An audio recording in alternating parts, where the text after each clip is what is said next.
Bismillah, Alhamdulillah, As-salatu was-salamu ala Rasulillah. Assalamu alaikum wa rahmatullahi wa barakatuh. Today, inshallah, we will learn about the rules of Lam Sakina. A Sakin Lam is a Lam that appears with a Sukoon or Jazm on the top, and sometimes it does not have anything on it. It is free of any vowel. It does not have any fatha, dhamma, or kasra. Sometimes it appears like this, lam having a sukoon or jazm sign on the top. And at times you can see it written like this without anything on the top. No vowel or haraka or not even a sukoon sign. This is a sakin lam. And just like noon and meme, when they are sakin and depending on the letter coming after them, it affects their pronunciation. The same way letter lam has certain rules and depending on the letter or a word coming after letter lam, it affects the pronunciation of the letter lam. A sakin lam can appear in the words in different forms, but we will only be reading sakin lam with two rules, either with idhar or with idgham. We have discussed the rules of nun sakina. There are four rules of nun sakina: idhar, idgham, iqlab, and ikhfa. In case of mim sakina, there were three rules: idgham, idhar, and ikhfa. But in case of lam sakina, there are only two rules: Idhar and idgham. Idhar is when we are going to read lam sakina clearly, and idgham is when we are going to merge a sakin lam into the next voweled letter.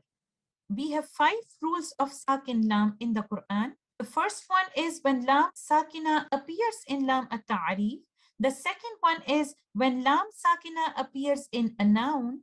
The third one is when a lam sakina appears in a verb or fi'l. The fourth one is when the lam sakina appears in a commanding verb or fi'l al-amr. And the last one is when lam sakina appears in a harf. And now we will discuss them in detail. The first one is Lam Sakina in Laam At-Tareef.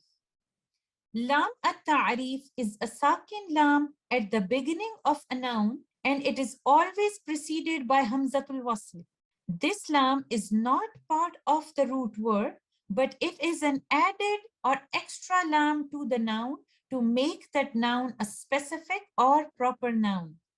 And Hamzatul Wasl is always added before that Lam At-Ta'arif to help to pronounce the Sakin Lam of Lam At-Ta'arif. And we will read this Hamzatul Wasl if we are starting our word or our recitation from Hamzatul Wasl. And in case of joining with the previous word, we will drop Hamzatul Wasl. And we have discussed the rules of Hamzatul Wasl already in our previous lectures. So Lam At-Ta'arif is a Sakin Lam at the beginning of a noun and it is always preceded by Hamzatul Wasl. So when Lam At-Ta'arif comes before a noun, it makes that noun specific or a proper noun. If you look into this example, Kitab is a noun or ism, but if we add Lam At-Ta'arif, Lam Sakina before Kitab and before Lam Sakina, Hamzatul Wasl to pronounce the Lam Sakina, it will become Al-Kitab. So this Lam, where my pointer is Lam At-Ta'arif, always preceded by Hamzatul Wasl, and Kitab is the noun. So when we say Kitab, Kitab means a book. And when we say Al-Kitab, that is the book. This Al will make the noun Kitab a specific noun. And this Lam is not part of the root word of Kitab. The root word of Kitab is Kataba. This Lam is an added or an extra Lam just to make the noun a specific noun. In some nouns that are irregular nouns, Lam as-Sakina is part of the word and cannot be separated from those words. So if you see in this example, the word alladhi or alladhina or this word allati, these are irregular nouns and Lam Sakina cannot be separated from these words. Although this Lam is Lam At-Ta'arif, but you cannot separate this Lam from these nouns. So Lam At-Ta'arif is a Sakin Lam at the beginning of a noun. It is not part of the original word. In fact, this is added to the noun to make the noun specific. It always starts with Hamzatul Wasl, and we will give a vowel to Hamzatul Wasl if we are choosing to start from Hamzatul Wasl. But if we are reciting from the previous word or the letter, we will drop Hamzatul Wasl. And this Hamzatul Wasl will always have a fatha. And Lam At-Ta'arif can be read with two possibilities, Idhar and Idgham. When the Sakin Lam of Lam At-Ta'arif is followed by these 14 Arabic alphabets, we read that Lam clearly with Idhar. That Idhar is called Idhar al-Qamari, and that Lam is called Lam al-Qamariyah. And this is called Lam al-Qamariyah because in the word al-Qamariyah, we are reading Lam clearly. We are reading this Lam with Idhar al-Qamariyah. You can hear the Lam clearly. When Lam At-Ta'arif comes before these 14 Arabic alphabets, you can hear the Lam clearly, just like you can hear the Lam in the word Al-Qamariyah. And you will always find a sukoon or a jazm sign on the top of Lam, indicating that you have to read this Lam with Idhar. So if you see in this example, Lam Sakina is followed by letter Meme, and letter Meme is one of those 14 letters where you read Lam As-Sakina clearly, and you recite this word like this, Al-Masjid. We will recite this Lam with Idhar. You can hear the Lam clearly before you move on to the next letter, which is Meme. In the next example, Al-Bayti. Lam Sakina is followed by letter Ba. Letter Ba is one of those 14 letters where you have to do idhar of Lam Sakina, and this idhar is called idhar al-Qamari. You will recite this Lam clearly.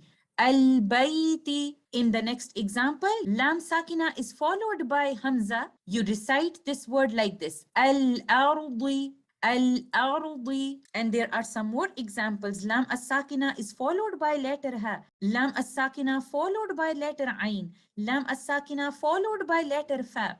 All these letters are the letters from those 14 alphabets where you read Lam Sakina clearly. You do idhar of Lam Sakina like this. Al-Huda, Al-Azizu, Al-Fawzu. So when Lam At-Ta'arif is followed by these 14 letters, Hamza, Ba, Jim, Ha, Kha, Ain, Ghain, Fa, Qaf, Kaf, Mim, Ha, Waw, Ya. You read Lam At-Ta'arif with Idhar.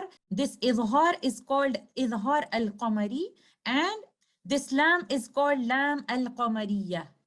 The other division of Lam At-Ta'arif is Lam al-Shamsiyah. When the Sakin Lam of Lam At-Ta'arif is followed by other 14 Arabic alphabets, which are written right here, Ta, Tha, Dal, Zal, Ra, Za, Sin, Shin, Sad, Dad, Ta, Dha, Lam, Noon, the Sakin Lam is completely merged into the next voweled letter, which should be one of these letters written right here. And we do not read this Lam Sakina with Idhar, rather this is an Idgham of Lam Sakina. We do Idgham of the Lam Sakina and we do not pronounce this Sakin Lam, rather this Lam As-Sakina is completely merged into the letter coming after this Sakin Lam. And this Lam of Lam At-Ta'arif is called Lam Ash-Shamsiyah, because in the word Ash-Shamsiyah, the Sakin Lam is completely merged into letter Sheen. We do not say Al-Shamsiyah, rather we merge Sakin Lam, we do Idgham of Sakin Lam into letter Sheen. And when Lam Sakina is followed by these 14 letters, we are merging Lam Sakina exactly the way we are merging in the word Ash-Shamsiyah. That's why we call this Lam Lam Shamsiyah, and this idgham will be idgham kamil. So if you see in this example, this idgham is called idgham shamsi, and this lam of Lam At-Ta'arif is called Lam Ash-Shamsiyah. You will not find a sakin or jazm sign on letter Lam, rather you will see a sign of shadda on the letter coming after the Lam Sakina, indicating a complete merging or idgham kamil, which we have already discussed in the rules of Noon Sakina and Tanween. If you see in this example, Ad-Duha, Dad is one of those letters where you do Idgham Ash-Shamsi And you will not recite this word like this, al-duha. You will not hear anything from letter lam. Rather, you will merge letter lam into letter dad. You will say al-duha. In the next example, ta is one of those 14 letters where you do idgham shamsi. You will not recite al-turi. Instead, you will say at-turi. In the next example, you recite this like this, ad-dini. You will not say al-dini, you will say ad-dini. Some more examples are right here. Letter ta or letter ra, letter sad, all these letters are from this group where we do idgham ash-shamsi and we merge lam sakina completely into the next vowel letter. The next letter carries a shadda. There will be no sign of sukoon or jazm on letter lam, and we will recite these examples like this. At-tayyibi, ar-rasulu, as-salati. There's one thing that we need to keep in mind, that lam itself is a letter of that group that if it comes after Laam At-Tareef, we do idgham of lam sakina. The first lam is completely merged into the second lam. If you see in this example right here, the word is al-latifu. This is Laam At-Tareef. Laam At-Tareef is Saakin followed by a voweled lam. So the first lam is completely merged into the second lam. The sound that we hear is from the second lam. This is idgham kamil of lam sakina because the first lam has completely merged into the second lam. That's why the second lam carries a shadda, indicating the complete merging of the first lam.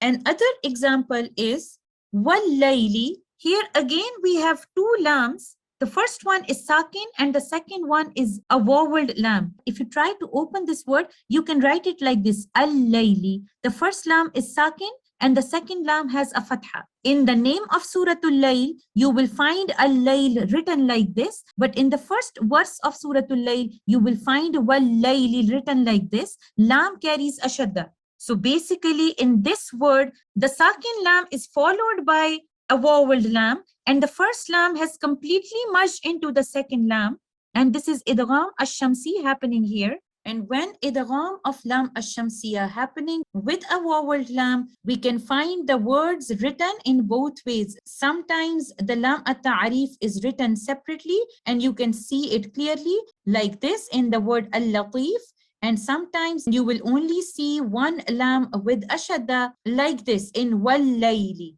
But in both cases, this is idgham ash-shamsi of lam at-ta'rif. I hope this rule is clear to you. Inshallah, we will continue with the rules of lam sakina in our next session as well. Jazakumullah khair. Assalamu alaikum wa rahmatullahi wa barakatuh.